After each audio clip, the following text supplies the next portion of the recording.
Baik, puji Tuhan, shalom. Damai di hati. Puji Tuhan. Selamat pagi, selamat berjumpa kembali di rumah Tuhan. Tentunya kita ada di sini tidak sekedar memelihara tradisi gereja Tuhan, tapi kehadiran kita di pagi siang hari ini merupakan wujud daripada kesadaran kita bahwa karena Tuhan telah lebih dahulu berbuat baik kepada kita, memimpin menuntun kita melewati hari-hari hidup kita. Setiap hari, setiap saat, dalam berbagai situasi keadaan yang kita hadapi, Tuhan senantiasa hadir dalam kebesaran kuasa-Nya, menolong, memberkati, memberi jalan keluar. Terbukti saat ini kita ada sebagaimana kita ada. Bukan berarti kita lebih baik daripada mereka yang sudah tidak ada. Kita tidak lebih baik daripada mereka yang saat ini ada di rumah sakit. Kita tidak lebih baik daripada mereka yang ada di penjara. Kita tidak lebih baik daripada mereka yang ada di tenda-tenda pengungsian. Kita ada hanya karena kemurahan Tuhan. Oleh karena itu, kehadiran kita di hari raya hari Minggu, kehadiran kita dalam peribadatan seperti ini, marilah kita benar-benar syukuri itu sebagai pintu anugerah yang sedang terbuka bagi kita untuk menikmati hadirat Tuhan melalui setiap rangkaian ibadah yang telah kita lalui, dan teristimewa ketika firman Tuhan disampaikan. Walaupun firman Tuhan disampaikan oleh pribadi yang sama, oleh orang-orang yang biasa, setiap saat kita lihat, setiap saat kita dengar, tapi marilah kita tak bosan-bosannya untuk terus menaruh perhatian kepada kebenaran Allah yang disampaikan, sebab itulah yang Tuhan kehendaki dalam hidup ini. Bapak Ibu jemaat Tuhan yang diberkati, pada hari-hari ini kita bisa melihat kondisi keadaan dunia. Kita bisa melihat dan merasakan kondisi keadaan berbangsa bernegara, kondisi dan keadaan kita di Papua Barat Daya, di kota Sorong dan sekitarnya. Ada begitu banyak dinamika, ada begitu banyak situasi kondisi yang kita hadapi, dan yang kita sadari hanya berapa persen saja. Lebih daripada itu kita tidak sadari, dan itu merupakan peluang yang Tuhan perhadapkan kepada kita, tetapi sekaligus merupakan tantangan yang Tuhan perhadapkan kepada kita atau Tuhan izinkan kepada kita. Dan orang-orang yang mampu menjalani semuanya itu dengan baik, menghadapi, menerima itu baik berupa peluang ataupun juga mampu menghadapi berbagai tantangan, persoalan yang terjadi, adalah orang-orang yang berada dalam kekhususan, orang-orang yang berada dalam kekuatan khusus, berada dalam kasih karunia Allah yang tidak terbatas. Dan saya yakin dan percaya kita ada dalam bilangan orang seperti itu. Karena selain daripada kita diciptakan, sejak awal manusia diciptakan dan diberikan potensi dasar, di mana semua manusia itu memiliki kemampuan dasar. Tetapi lebih daripada kemampuan dasar, sejak manusia diciptakan, kita diberikan kemampuan istimewa yang tidak dimiliki oleh saudara kita yang lain, yaitu firman dan Roh Kudus-Nya. Ketika kita menerima Yesus sebagai Tuhan dan Juru Selamat, Allah memberikan lagi plus, hadiah plus atau kemampuan plus, yaitu firman dan Roh Kudus. Itu tidak dimiliki oleh saudara kita yang lain. Mereka boleh punya kemampuan yang lain, tapi mereka tidak punya firman dan Roh Kudus. Tapi kita di sini, kita sebagai orang-orang percaya, mari kita yakini bahwa ketika firman dan Roh Kudus itu ada di dalam diri kita, kita mampu menjalani hari-hari hidup kita teristimewa sesuai dengan panggilan dan kehendak Allah. Bapak Ibu jemaat Tuhan yang diberkati, pada pagi hari ini saya mengajak kita untuk merenungkan dua ayat firman Tuhan yang terdapat di dalam 2 Timotius pasal 2 Timotius pasal 3 ayat 16 dan ayat yang ke-17.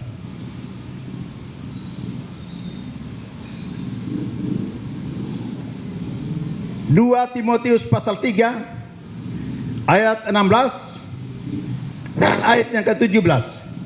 Karena dua ayat saja, saya mengajak kita semua untuk menghormatinya, bangkit berdiri, dan kita membaca firman kebenaran ini secara bersama-sama.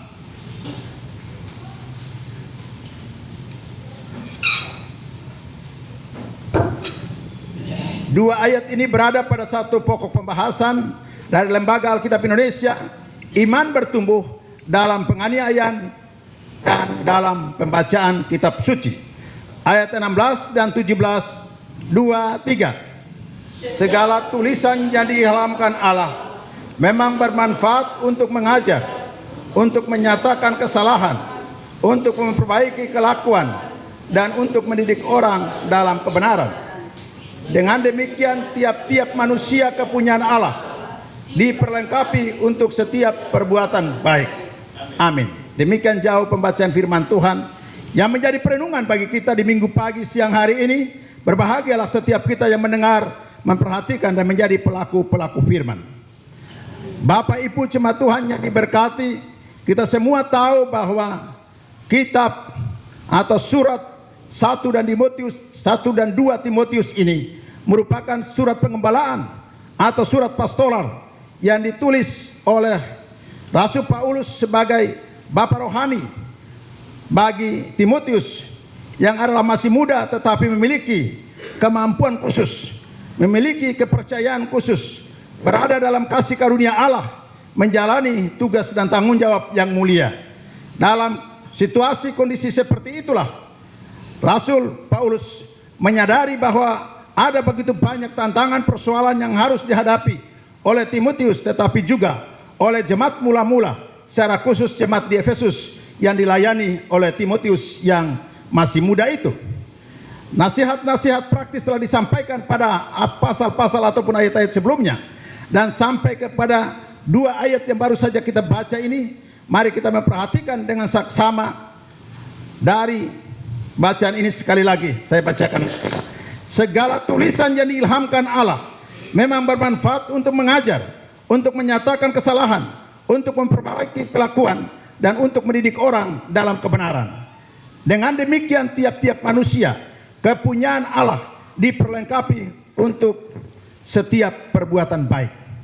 Dari bacaan ini saya memberikan sebuah judul perenungan bagi kita di pagi siang hari ini. Judulnya sederhana saja, yaitu cermin kehidupan. Saya yakin sebagian besar dari kita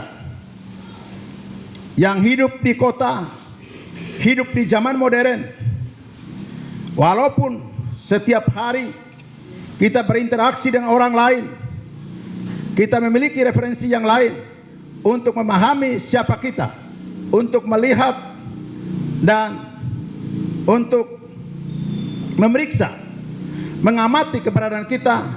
Tetapi lebih daripada itu, setiap hari kita berhadapan dengan cermin, terutama pada saat datang beribadah. Pakai pakaian itu ketika kita beli di pasar, kita sudah lihat bentuknya, motifnya, dan lain-lain. Kita yakin bahwa baju itu pas dengan saya, bedak itu pas dengan saya, sepatu itu pas dengan saya, kemeja itu pas dengan saya, dasi itu pas dengan saya, anting itu pas dengan saya, dan seterusnya. Perhiasan-perhiasan yang kita butuhkan untuk kita kenakan pada tubuh kita, itu kita memilih berdasarkan keyakinan bahwa itu cukup atau itu baik buat kita. Tapi apakah cukup di situ? Kemudian kita bawa pulang dan pakai saja begitu? Tentunya tidak. Kita yang memiliki fasilitas cermin di rumah, kita menggunakan itu semua. Tentunya kita berdiri di depan cermin dan kemudian kita mengamati-amati. Posisinya sudah pas, sudah baik atau tidak? Lipstiknya sudah pas atau tidak? Bedaknya sudah pas atau tidak? Kemejanya sudah pas atau tidak? Dasinya sudah pas atau tidak? Ikat rambutnya sudah pas atau tidak? Dan seterusnya. Kita bercermin diri sebelum melangkah lebih jauh. Demikian juga, sebagaimana pentingnya cermin bagi seseorang dalam memeriksa, mengamati dan memahami baik buruknya penampilannya, demikian pentingnya firman Tuhan bagi orang percaya. Amin, Bapak Ibu. Pentingnya firman Tuhan bagi orang percaya.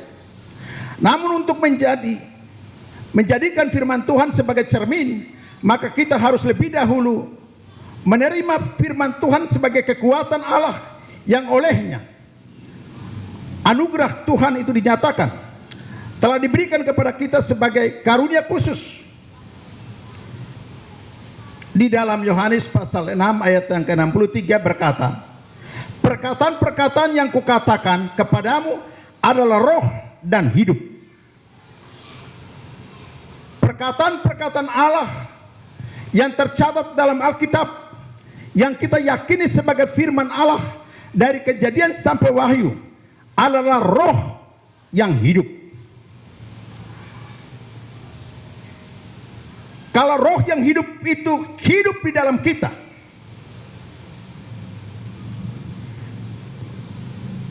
menghidupkan kita, tentunya kita memiliki satu kesadaran untuk memastikan bahwa hidup kita sebagai orang percaya itu bergantung kepada roh yang memungkinkan kita hidup, memungkinkan kita bisa mampu, memungkinkan kita bisa melakukan sesuatu baik untuk diri kita, bagi keluarga, ataupun juga bagi sesama kita, dimanapun kita berada, kapanpun waktunya. Jadi firman Tuhan itu dikatakan sebagai roh yang hidup. Karena roh yang hidup, maka kita harus lebih dahulu menyadari, sebagaimana seringkali saya katakan, bahwa firman Allah itu adalah kekuatan Allah yang diberikan kepada kita, sebab olehnya segala sesuatu diciptakan, olehnya segala sesuatu terpelihara, olehnya kita dapat mampu menjalani hari-hari hidup kita. Kita yang telah menerima firman Tuhan dan mengimani dan menjalani hari-hari hidup kita sesuai dengan prinsip-prinsip firman Tuhan, coba perhatikan, langkah hidup kita itu ada dalam satu kepastian, karena Tuhan bertanggung jawab membela firman-Nya, bukan kita. Tetapi ketika kita menjadikan firman itu sebagai kekuatan Allah yang menghidupi, mendiami diri kita, maka kemanapun kita pergi, alarm yang ada dalam diri kita itu akan berfungsi untuk memastikan kita sedang ada di tempat yang aman atau tidak.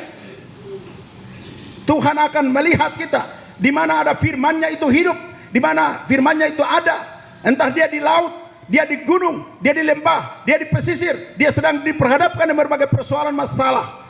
Tuhan tetap menaruh perhatiannya di sana, karena ketika ada masalah, ketika ada tantangan persoalan, alarm itu akan memberikan kode bahwa ada sesuatu yang bermasalah, dan Tuhan bertanggung jawab atasnya. Karena apa? Tuhan memperhitungkan setiap benih firman yang telah kita terima, dan kita menjadikan kekuatan Allah dalam diri itu. Lain hal kalau kita melakukan sesuatu, termasuk kebaikan-kebaikan yang kita lakukan, kalau kita lakukan itu hanya sekedar sebagai tradisi, karena memang dia lahir dalam keluarga, bapaknya baik, jadi memang anaknya baik.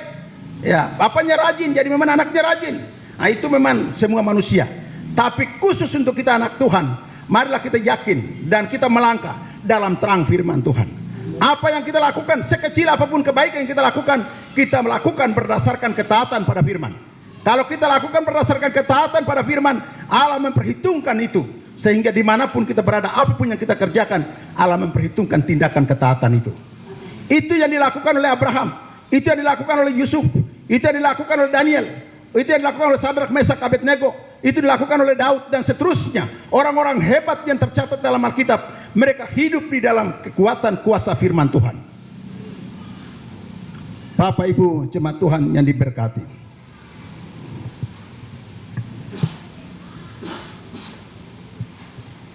kita bersyukur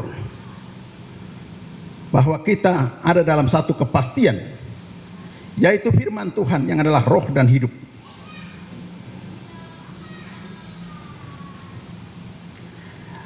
Kapankah firman Tuhan bisa menjadi cermin kehidupan bagi kita? Pada saat kita membaca, pada saat kita mendengar khotbah, anak-anak sekolah pada saat diajarkan pelajaran agama di sekolah, firman Tuhan menjadi cermin bagi kehidupan kita. Kebebasan kita berinteraksi di dunia ini setiap saat diperhadapkan dengan kemungkinan-kemungkinan di mana kita bisa kena percikan dosa, percikan daripada kesalahan, masalah, dan kita ada noda, ada kotor, ya, ada cacat dan lain-lain dalam hidup kita. Tetapi kalau kita pastikan bahwa hidup kita itu ada firman dan Roh Kudus, kita segera akan bercermin diri.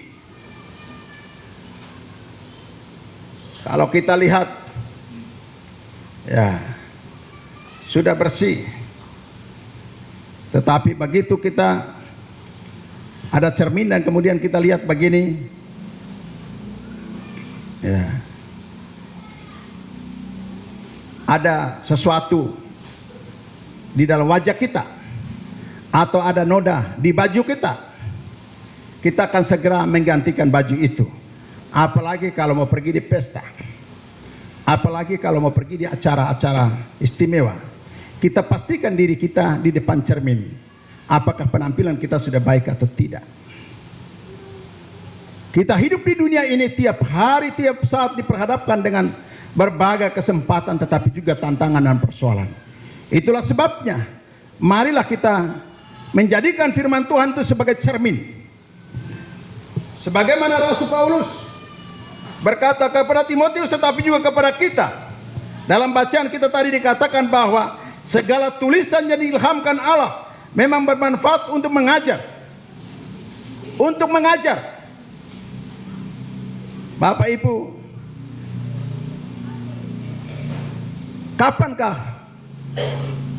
firman Tuhan itu diajarkan kepada kita? Ini menjadi peran dan tanggung jawab siapa? Peran dan tanggung jawab daripada gembala, peran dan tanggung jawab daripada guru agama, peran dan tanggung jawab daripada para ayah dan ibu, peran dan tanggung jawab daripada mereka yang lebih dahulu menerima firman Tuhan dan terpanggil untuk menjadi saksi bagi Kristus. Jadi kita mengajar. Sekarang ini banyak pengajaran yang banyak mengakibatkan perpecahan gereja.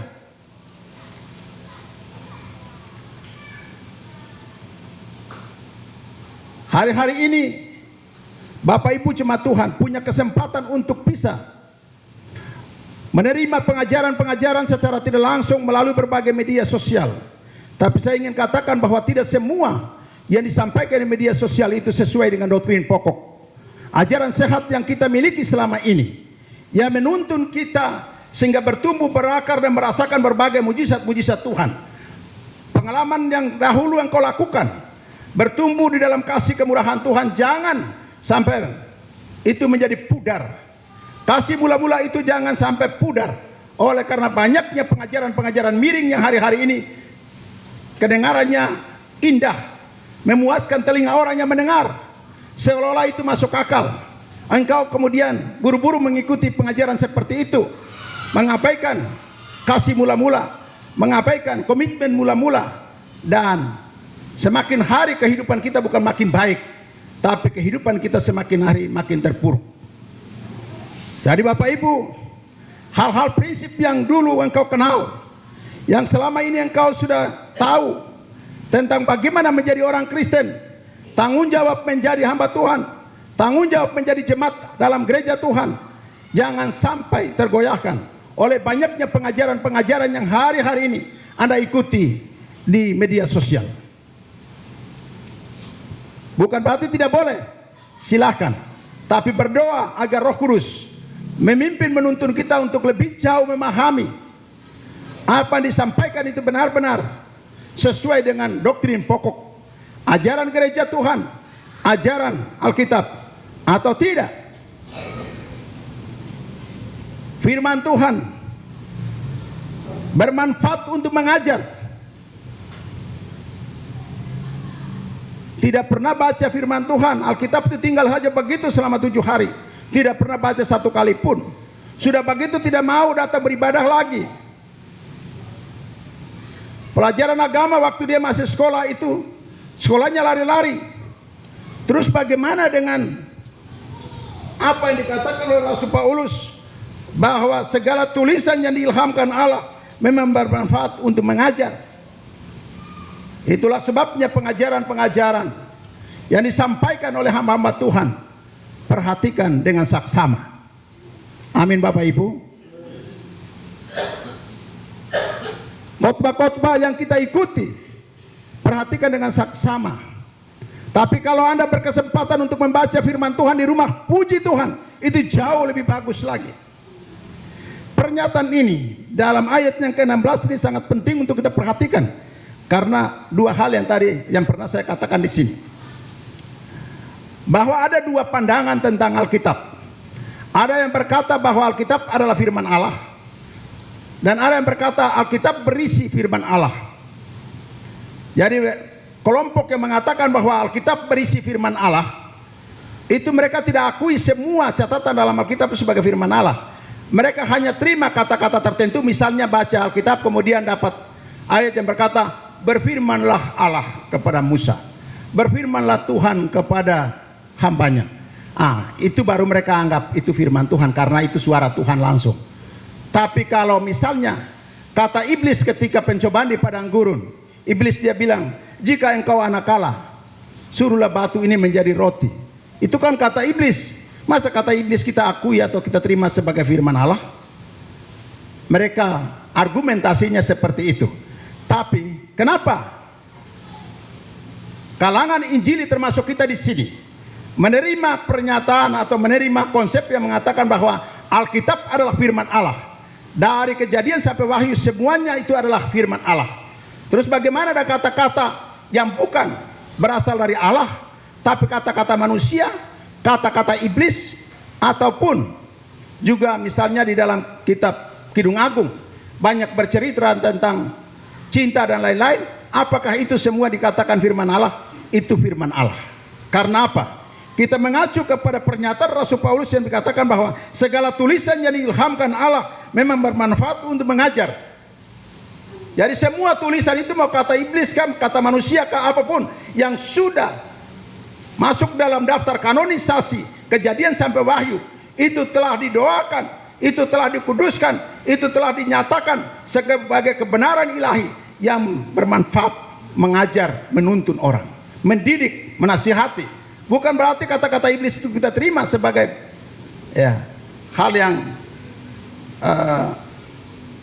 sangat prinsip di dalam diri kita, tidak. Tetapi kita lihat itu sebagai contoh teladan. Hal baik kita jadikan itu sebagai kebenaran yang sedang datang kepada kita. Tetapi hal yang tidak baik, pernyataan-pernyataan yang tidak baik, itu juga bagian daripada kehendak Allah untuk mengajar, mendidik, dan seterusnya. Bapak Ibu jemaat Tuhan yang dikasihi, segala tulisan yang diilhamkan Allah memang bermanfaat untuk mengajar, untuk menyatakan kesalahan. Baca Alkitab tidak mau, tapi kalau kesalahannya orang lain sampaikan, dia tersinggung. Pendeta khotbah pun singgung sedikit, dia tersinggung juga. Terus bagaimana? Prinsip menyatakan kesalahan ditunggunya sampai kapan? Kalau hamba Tuhan tidak mau dengar, suami bicara tidak mau, bapak bicara tidak mau, ibu bicara tidak mau, semua orang yang dipakai Tuhan untuk mengajar, menuntun kita atau menegur kesalahan kita, kita tidak mau terima. Terus kira-kira kita mau jadi seperti apa? Kecuali yang dia bicarakan itu adalah berdasarkan emosional sesat, ya mungkin perlu pergumulan. Tapi kalaupun emosional itu disampaikan dalam kapasitas tanggung jawab, misalnya seperti ayah dan ibu, dia punya tanggung jawab. Seperti Ulangan pasal 6 ayat 4 sampai ayat yang ke-9, perintah Tuhan Allah kepada orang Israel untuk mengajar, mendidik anak-anaknya pada jalan Tuhan, pada saat engkau bangun, pada saat engkau tidur, pada saat engkau berjalan, dimanapun engkau berada, kapanpun waktunya, engkau tidak boleh berhenti. Berulang-ulang bicara. Anak itu mau tidak mau, mau capek atau tidak mau terima, tapi selagi dia belum berjalan sesuai dengan prinsip firman Tuhan, sampaikan. Karena itu melekat dengan tanggung jawab kita. Demikian juga gembala, sampaikan itu ulang-ulang. Selama jemaat belum melakukan, sampaikan terus. Sampai jemaat bosan, Bapak Amin ini tidak ada kata-kata lain lagi kah? Tidak ada pernyataan lain lagi kah? Cuma itu terus. Selama kita belum melakukan, menjadi tanggung jawab untuk kita tetap sampaikan sampai harus mengerti. Bukan hanya mengerti, tapi menjadi pelaku-pelaku kebenaran. Bapak Ibu jemaat Tuhan yang diberkati, dikatakan bahwa segala tulisan yang diilhamkan Allah memang bermanfaat untuk mengajar, untuk menyatakan kesalahan, untuk memperbaiki kelakuan,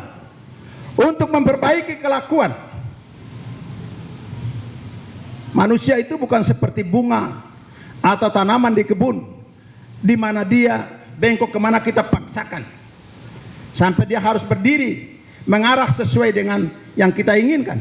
Manusia itu punya kehendak bebas juga. Tetapi dikatakan bahwa firman Tuhan itu berkuasa untuk memperbaiki kelakuan.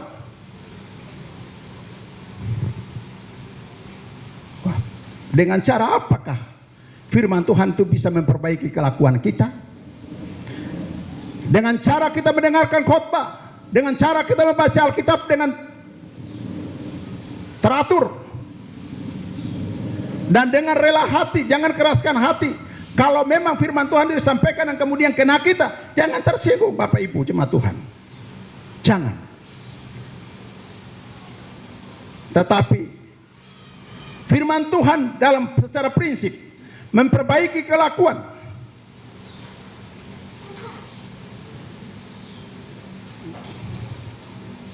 Tapi puji Tuhan di sini tidak ada.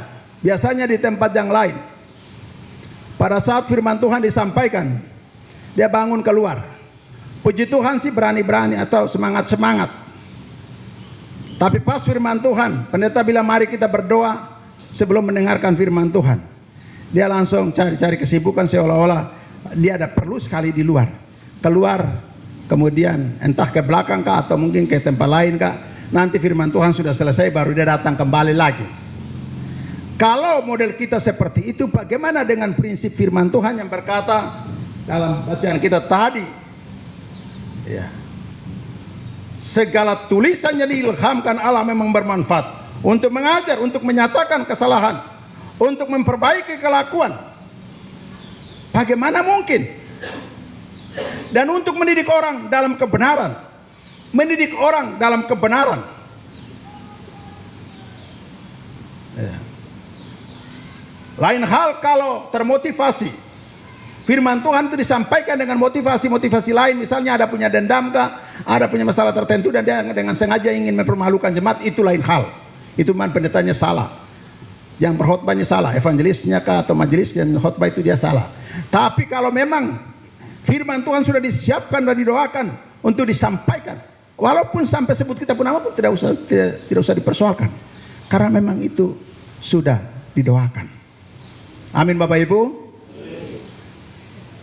Tapi pernah nggak Pak Amin khotbah dan kemudian tegur jemaat secara langsung? Sudah berapa tahun ini? Sudah mau 20 tahun. Pernah ada nggak? Terada ya, berarti kayaknya sesekali harus ada kapa supaya genaplah firman Tuhan, memperbaiki kelakuan, menyatakan kesalahan. Jadi saya jalan survei dulu, saya lihat yang aneh-aneh di mana, baru saya tunggu hari Minggu baru tunggu aku dapat di sini. Ya. Itu kelakar saja Bapak Ibu. Ya, saya yakin bahwa roh Tuhan yang ada dalam diri kita itu lebih berperan aktif untuk menyadarkan kita tentang setiap benih firman Tuhan yang telah ditaburkan dalam diri kita daripada pengawasan pendeta. Pendeta itu terbatas untuk mengawasi kita dimanapun kita pergi. Majelis itu terbatas untuk mengawasi jemaat. Tetapi roh Tuhan, tadi dikatakan bahwa firman itu adalah roh yang hidup. Hidup dan menghidupi kita.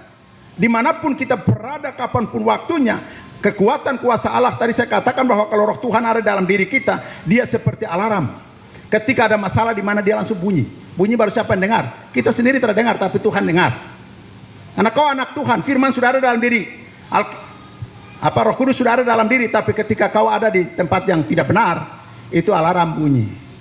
Dan Tuhan tahu dia anak itu ada di mana. Oh, dia ada di lokalisasi.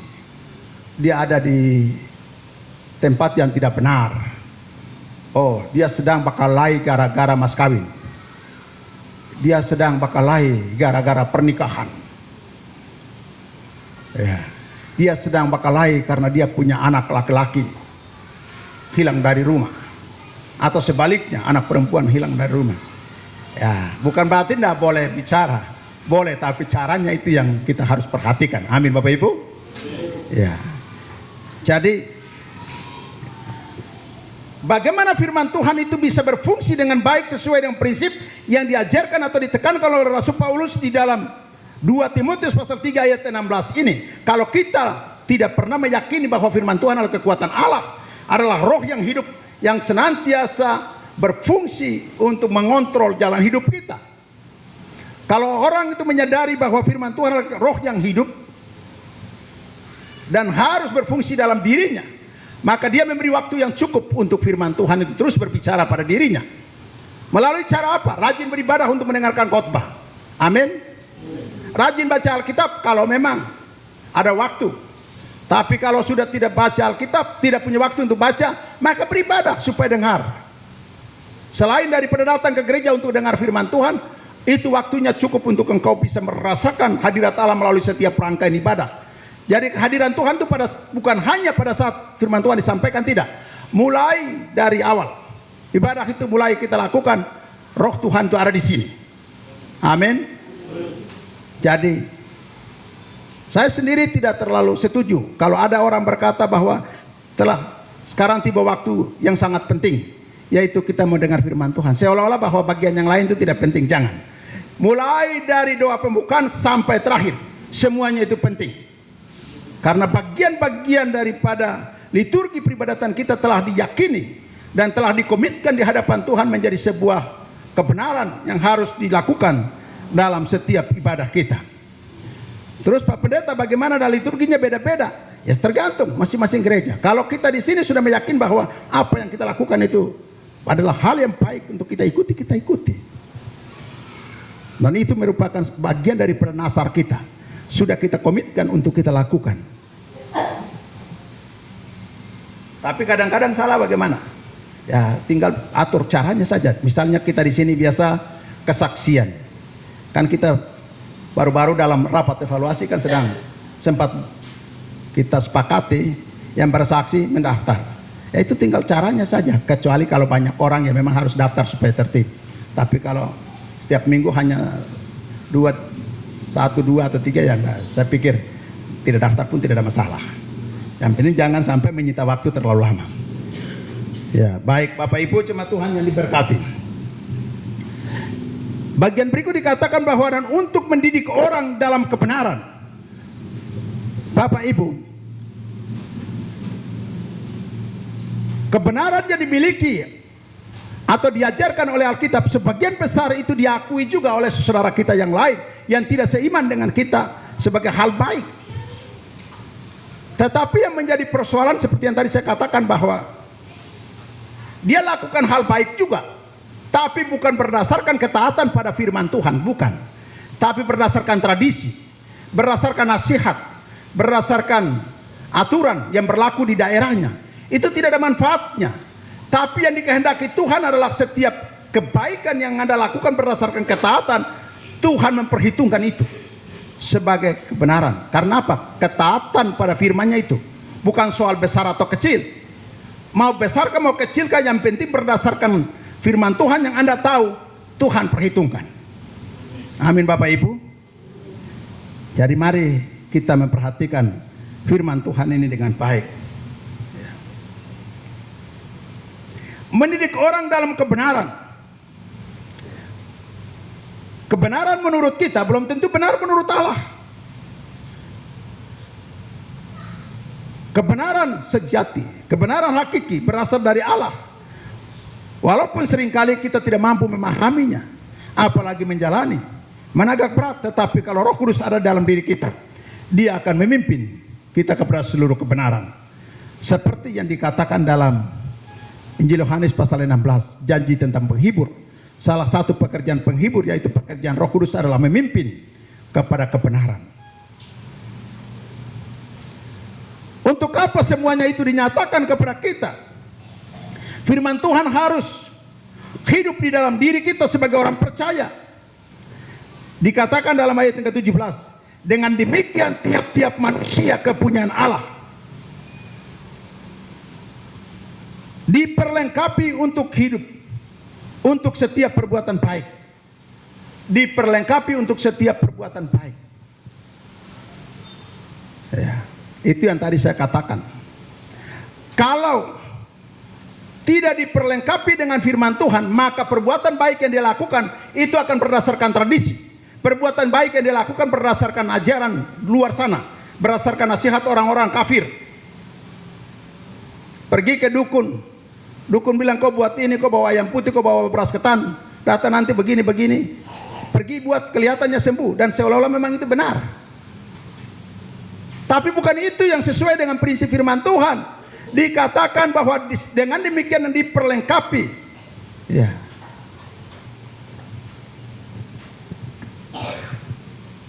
Dengan demikian tiap-tiap manusia kepunyaan Allah. Dengan demikian orang-orang yang mengaku diri percaya kepada Tuhan, yang sudah menerima firman Allah setiap saat sebagai kekuatan Allah, kita diperlengkapi. Diperlengkapi dengan apa? Diperlengkapi dengan firman Tuhan yang kita dengar, diperlengkapi dengan firman Tuhan yang kita baca, diperlengkapi dengan nasihat-nasihat daripada teladan-teladan iman. Kita diperlengkapi untuk apa? Untuk perbuatan baik. Orang di luar sana bisa saja dia berbuat baik, tetapi bukan berdasarkan dilengkapi dengan firman Tuhan, tidak. Berdasarkan tradisi, berdasarkan budaya. Dia lahir dalam keluarga yang taat, ya pasti dia taat. Kemarin dengan ibu pulang ke kampung baru, ibu ponakan satu, adanya yang baru-baru datang ikut bangun rumah di Melanu ini, dia punya anak yang pertama. Anak ini pendiamnya luar biasa. Maaf, saya turun dari mimbar dulu. Anak ini pendiamnya luar biasa. Pagi-pagi orang tuanya belum bangun, kita semua belum bangun, dia sudah tidak ada. Dia start motor pergi dan kemudian cari daun untuk kasih makan sapi. Pokoknya apa yang bisa. Itu Ebi kira sudah orang lihat sendiri. Anak ini seperti orang pasang remote dalam dirinya, tanpa bicara. Kemudian dia lakukan sendiri saja begitu. Ya. Saya tanya, kenapa anak ini pendiam sekali? Kan masa? Saya bilang, Grace, Ebi, kamu ajak bicara kamu saudara itu. Dia bilang sudah. Terus dia ada bicara kamu dengar. Ya nanti dia jawab saja atau dia angkat kepala saja begini. Saya tanya, kenapa dia begitu kan? Orang semua bilang, terutama ibu bilang, dia ikut dia punya tete. Dia punya tete seperti itu. Dia tidak pernah jawab orang. Kalau nanti orang bicara semua dalam hadir urusan adat ke apa begitu, orang bicara semua selesai baru don tanya, baru menurut Bapak Niko bagaimana? Ya sudah. Baik, dia jawab semua begitu. Jadi anak ini ikut dia punya tete, punya model. Kata semua yang ada di situ mengiyakan atau menyatakan bahwa dia ikut dia punya tete, punya sifat. Jadi rajinnya pun ikut dia punya tete, diamnya pun ikut dia punya tete, dia taat ikut dia punya tete. Sekarang pernyataannya, apakah hal ini tidak baik? Baik.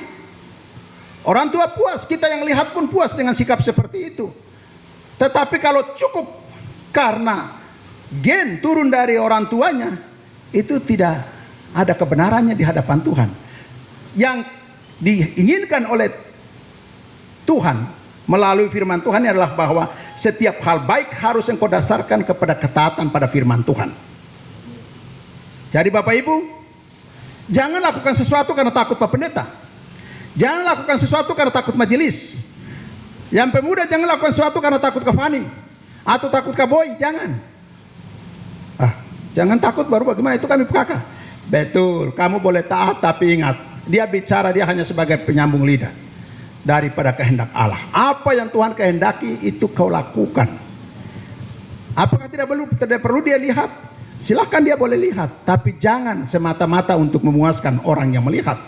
Jangan semata-mata memuaskan orang yang mendengar, tetapi lakukanlah itu sebagaimana prinsip firman Tuhan yang kau yakini, yang engkau terima. Dengan demikian Allah akan memperhitungkan kebenaran itu, bertanggung jawab atas hidupmu dimanapun engkau pergi, dimanapun engkau berada. Kenapa? Karena firman Tuhan itu adalah cermin. Dia akan menjadi standar. Standar etika orang Kristen adalah Alkitab. Bukan keturunan, bukan nasihat orang di luar sana, tidak. Tetapi adalah firman Tuhan. Apa kata Alkitab? Yang kita yakini bahwa hal baik dan kita lakukan berdasarkan ketaatan, Tuhan memperhitungkan itu sebagai kebenaran. Dan Tuhan bertindak untuk memberkati kita sesuai dengan janjinya, sesuai dengan kasih karunia-Nya, sesuai dengan anugerahnya. Bapak Ibu, kita semua sebagai anak-anak Tuhan, tentunya kita ingin diperlengkapi. Kita ingin diberkati oleh Tuhan. Tapi bukan untuk menyombongkan diri bahwa kita lebih baik dari orang lain, tidak. Kalaupun ada hal baik sedang nampak dalam diri kita, melalui diri kita, melalui istri kita, melalui anak-anak kita, melalui apapun yang kita kerjakan, jabatan kita, syukurilah bahwa itu adalah merupakan kesempatan dari Tuhan. Kita kembalikan bagi kemuliaan Tuhan. Dengan cara apa? Selalu merendahkan diri. Jangan pasang dada, jangan sombong, tetapi harus merendahkan diri. Karena setiap kebaikan yang merupakan ketaatan dari firman Tuhan hanya untuk kemuliaan Tuhan, bukan untuk kita dipuji, bukan untuk kita diakui. Tapi kalaupun kita diakui atau kita dihormati karena ada hal-hal baik yang kita miliki, kita lakukan, puji Tuhan, tapi jangan kita sombong. Kiranya Roh Kudus yang punya firman mampukan kita untuk mengerti dan menjadi pelaku-pelaku firman, yaitu menjadikan firman Tuhan cermin kehidupan dimanapun kita berada, kapanpun waktunya. Tuhan memberkati. Kita berdoa.